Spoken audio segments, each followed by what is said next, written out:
हमारे पड़ोसी दुश्मन देश पाकिस्तान ने यह दावा किया है कि भारत की तरफ से एक सुपरसोनिक ऑब्जेक्ट उसके इलाके में क्रैश कर गया।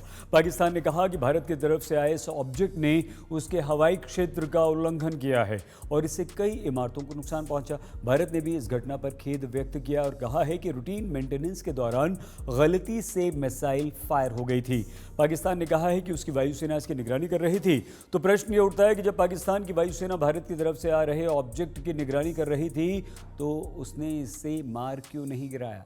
पाकिस्तान की सेना ने दावा किया था कि वो जानते थे कि मिसाइल ने भारत के सिरसा से उड़ान भरी थी और कुछ ही देर बाद इस मिसाइल ने अपनी दिशा बदल ली और पाकिस्तान की तरफ मुड़ गई।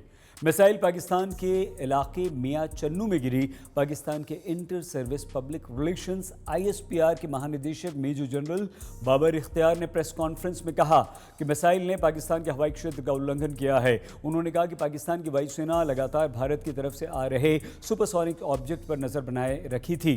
पाकिस्तान की सेना ने हालांकि मिसाइल को मार गिराने की कोशिश नहीं की और ये अपने आप ही पाकिस्तानी क्षेत्र में क्रैश कर गई।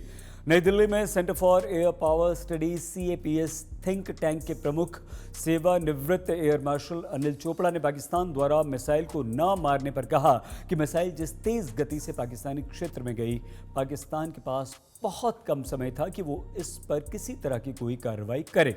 उन्होंने कहा कि जब कोई चीज इतनी तेज गति से आ रही हो तो आपके लिए किसी भी तरह की प्रतिक्रिया करना आसान नहीं होता। आपको ये भी पता नहीं होता कि उस रास्ते पर कोई मिसाइल है। पाकिस्तान और भारत के बीच फिलहाल किसी तरह का तनाव नहीं है, तनाव की कोई स्थिति नहीं है और ये दोनों देशों का शांतिकाल है। ये रेड अलर्ट की स्थिति भी नहीं है, इसलिए पाकिस्तान मिसाइल की पहचान कर उसे गिरा नहीं पाया। वैसे भी जब कोई चीज़ इतनी तेज़ गति से आ रही हो तो आप बहुत कम चीज़ें कर पाते हैं। न तो भारत ने और न ही पाकिस्तान ने यह स्पष्ट किया है कि किस मिसाइल ने पाकिस्तान के हवाई क्षेत्र का उल्लंघन किया। पाकिस्तान ने बस इतना भर कहा कि भारत की तरफ से एक सुपरसोनिक मिसाइल ने उसके सीमा क्षेत्र का उल्लंघन किया।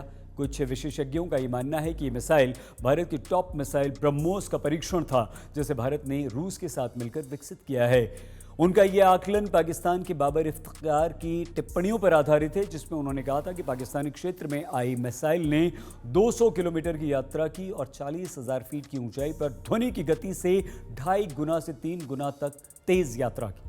ब्रह्मोस की अधिकतम गति भी इतनी ही है। मतलब ये कि ये मिसाइल ध्वनि की गति से 3 गुना अधिक स्पीड से लगभग 3,704 किलोमीटर प्रति घंटे की रफ्तार से उड़ान भरती है और इसकी अधिकतम ऊंचाई भी लगभग 50,000 फीट है।